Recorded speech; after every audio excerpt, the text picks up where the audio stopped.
मुंबईतली तुला एक गोष्ट सांगतो. ट्रेन मधली गोष्ट आहे. अच्छा. मानखुर्द ते वाशी स्टेशनच्या दरम्यानचा घडणारा किस्सा आहे आणि हा ऐकलाय आणि ते व्हायचं असं.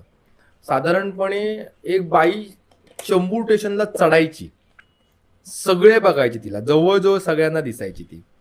आणि ती बाई मानखुर्द आल्यानंतर येऊन ती ऑटोमॅटिक ह्याला यायची, डोअरला यायची, उभी राहायची. ट्रेन फिक्स होती, संध्याकाळी 7-7:30 दरम्यानची ट्रेन फिक्स होती. तीच ट्रेन होती, तोच डबा असायचा. ती यायची, तिथे उभी राहायची आणि जसं वाशी आला